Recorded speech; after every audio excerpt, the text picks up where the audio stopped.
अस्सलाम वालेकुम YouTube family के लिए आज मेरे पास ताज़ा तरीन कुछ खबरें हैं। मैं पहले तो बहुत ज़्यादा रेगुलर व्लॉग्स नहीं कर रही थी, लेकिन अभी चूँकि कर रही हूँ, तो मैं चाहती हूँ कि सारी अपडेट्स आप तक पहुँचाऊँ। तो मेरे पास जो हाइलाइट्स हैं, वो मैं बता देती हूँ। इमरान खान साहब को जो लोग फ़ॉलो करते हैं, उनके लिए भी मेरे पास कुछ अच्छी खबरें हैं। इसके अलावा जो लोग नून लीग के हामी हैं, उनके लिए भी मेरे पास कुछ अच्छी खबरें हैं। और इसके अलावा एक सर्वे है, जो आपको ये बताएगा कि इस वक़्त किस पार्टी के पास क्या पोजीशन है आइंदा इलेक्शन के लिए, या कौन-सी पार्टी ज़्यादा सीटें हासिल कर सकती है। वन बाय वन स्टार्ट लेते हैं। तो सबसे पहले मैं ज़रा बात कर लेती हूँ। एक सज़ा को कलअदम करार दिया गया है, मेरा ख़्याल है वहाँ से शुरू करते हैं, तो फिर हम चलते हैं पीटीआई की तरफ, उनके केसेस की तरफ, उसके बारे में भी मैं आपको बताती हूँ। एफिड्रिन केस आपने सुना होगा, हनीफ अब्बासी साहब का केस था, जो कि जिसमें उनको सज़ा हुई थी 25 साल की, उसको जनाब आज अदालत ने कलअदम करार दे दिया है। तो ये एक बड़ा रिलीफ़ है हनीफ अब्बासी साहब के लिए, क्योंकि आइंदा इलेक्शन के लिए ज़ाहिर है वो अगर अपने हल्के से इलेक्शन लड़ते हैं, तो उसके लिए ये ज़रूरी था कि ये सज़ा खत्म होती। So it's a good news for PMLN followers. अब ज़रा आते हैं पीटीआई से मुताल्लिक़ खबरों पे, जो कि मल्टीपल चीज़ें हैं, 2-3 चीज़ें हैं, मैं आपको बता देती हूँ। हाँ, एक और चीज़, नवाज़ शरीफ साहब की वापसी से रिलेटेड भी एक खबर है कि ये कहा जा रहा था कि उनको वापस आने पे अल अज़ीज़िया और एमन फील्ड केसेस में जो है वो अदालतों का सामना करना पड़ेगा, अदालतों में जाना पड़ेगा। तो उनके लिए एक दरख़्वास्त इस्लामाबाद हाई कोर्ट में दायर की गई है, जिसमें हिफ़ाज़ती ज़मानत माँगी गई है। हिफ़ाज़ती ज़मानत की दरख़्वास्त है बेसिकली, जिसमें कहा गया है कि नवाज़ शरीफ साहब अपने केसेस का सामना करने चाहते हैं, उनको फ़ेस करना चाहते हैं, इसलिए उनको हिफ़ाज़ती ज़मानत दी जाए। क्योंकि 21 अक्टूबर को नवाज़ शरीफ साहब की वापसी है, तो उससे पहले ये दरख़्वास्त देना भी ज़रूरी थी, ताकि गिरफ्तारी से पहले ज़मानत हासिल कर ली जाए, उन केसेस का सामना करने के लिए, उन केसेस पे फर्दर प्रोसीडिंग से पहले। अच्छा जी, अब ज़रा आ जाते हैं इमरान खान साहब से मुतालिक। जो लोग वेट कर रहे हैं, उनके लिए मेरे पास अच्छी खबरें हैं। तो खबर जनाब पहली तो ये है कि खदीजा शाह, जो कि Askari tower Jinnah house case में जो नामज़द थी, उनको ज़मानत दे दी गई है, और उनके साथ-साथ 6 और लोग भी हैं जिनकी ज़मानत मंज़ूर कर ली गई है। और खदीजा शाह इससे पहले एक अपॉलजी मैसेज भी दे चुकी थी, लेकिन ज़ाहिर है बहुत सारे लोग जो इन हमलों में मुलविस थे, 9 मई के वाक़यात में मुलविस थे, उनके खिलाफ केसेस थे, और वो चल रहे थे पैरेलल, मल्टीपल केसेस थे। तो खदीजा शाह को जो लोग फ़ॉलो कर रहे थे या उनके केस के ऊपर नज़र रखे हुए थे, उनके लिए आज की बड़ी खबर ये है कि खदीजा शाह की ज़मानत मंज़ूर हो गई है। और इसके अलावा इमरान खान साहब को अपने बेटों से बात करने की इजाज़त भी दे दी गई है। इससे पहले वो बात नहीं कर पा रहे थे, इनकी ख़्वाहिश थी कि वो बात करें। ख़ुसूसी अदालत के जज हैं अबुल हसनात ज़ुल्करनैन, उन्होंने इमरान खान को इजाज़त दी है कि वो अपने बेटों से बात कर सकते हैं। अच्छा, इसके अलावा जो तीसरी चीज़ है सर्विस से रिलेटेड, वो थोड़ी-सी ग्राउंड रियलिटीज़ जो हैं, वो थोड़ी-सी मुख्तलिफ हैं, और मुख्तलिफ होने के साथ-साथ लोगों को उसको एक्सेप्ट भी करना चाहिए।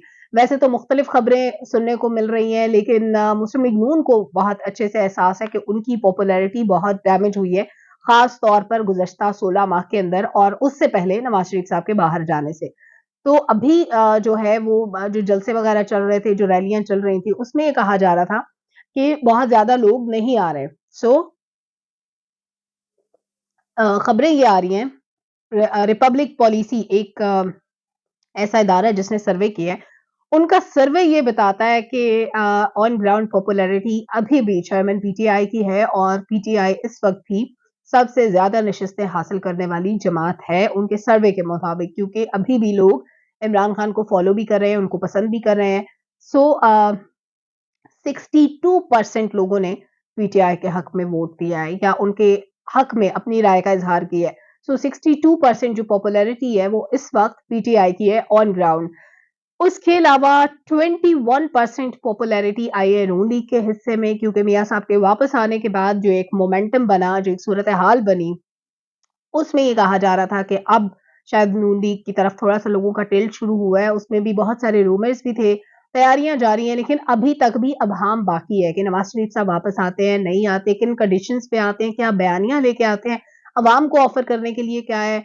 और फिर कुछ लोग ये भी सवाल उठा रहे हैं कि अगर नवाज़ शरीफ साहब वापस आ रहे हैं, उनके पास महँगाई का तोड़ है, तो उन्होंने ये तोड़ अपने भाई को क्यों नहीं बताया? 16 माह अवाम ने किस कर्ब में गुज़ारे, ये क्यों था?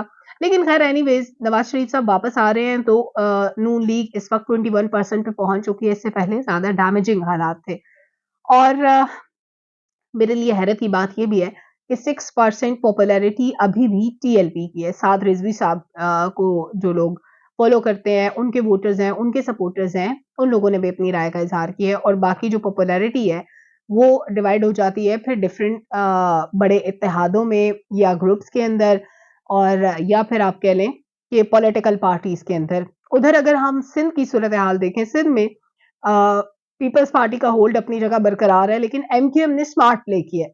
एमक्यूएम के जो लीडर थे अल्ताफ हुसैन साहब वो तो आउट ऑफ गेम हो गए, वो तो इस वक़्त बाहर मौजूद है, वो तो पाकिस्तान नहीं आते, लेकिन जो बाकी लोग बचे थे, जो धड़ों के अंदर तक़सीम थे, वो धड़े अब यकजा होना शुरू हो गए। अब लोगों ने क्या किया कि अब वो सारे मुस्तफ़ा कमाल और फ़ारूक सत्तार जितने भी लोग बँटे हुए थे, वो सब एक पेज पे आ गए और अब इनके जितने भी जलसे होते हैं, जितनी भी अवाम को ग्रैब करने की कोशिशें होती हैं, वो लोग कराची के लोगों की साइकी को समझते हैं। सो कराची की इस वक़्त ग़ालिबन 22 सीटें हो चुकी हैं, 22-23 सीटें जो भी हैं, उसमें मेजॉरिटी कौन हासिल करता है, ये एक बड़ा सवाल है क्योंकि इस वक़्त जीडीए एमक्यूएम और प्लस मौलाना फजलुर रहमान साहब भी उनको सपोर्ट कर रहे हैं, सुनने में ये आ रहा था। तो ये एक बड़ा इत्तेहाद बनने जा रहा है, कराची की हद तक तो और अदरवाइज़ सिंध के अंदर तो पीपल्स पार्टी है, वो एग्ज़िस्ट करती है, बाकी सिंध के अंदर, अंदरूनी सिंध के अंदर। कराची किसका होगा, ये भी एक बड़ा सवाल है, इस पे भी लोगों की नज़रें हैं। आइंदा इलेक्शन इतना आसान, इतना सीधा नहीं होगा। किसके पास नंबर गेम क्या होगी, ऑन ग्राउंड रियलिटीज़ क्या होंगी, इलेक्शन किन कंडीशंस में होंगे, फिर उसके बाद इलेक्शन का माहौल कब बनता है ये भी देखना होगा। पहले इलेक्शन कमीशन की तरफ से कहा गया था कि जनवरी के आखिर में हम इलेक्शन करा देंगे, लेकिन अब कुछ लोग कह रहे थे फरवरी में होगा और कुछ लोगों का ख्याल ये है कि शायद इलेक्शन हो ही ना या बहुत ज़्यादा डिले हो जाए। मुतज़ाद खबरें हैं इस हवाले से।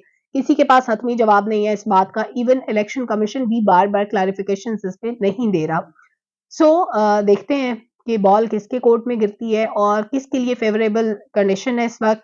लेकिन कुछ भी हो अ, हमें एक बात को एडमिट करना पड़ेगा कि पॉपुलैरिटी इस वक़्त चेयरमैन पीटीआई की है, लेकिन एक बात कही जाती थी उनके बारे में कि मकबूलियत है, कबूलियत नहीं है। So let's see what's the position.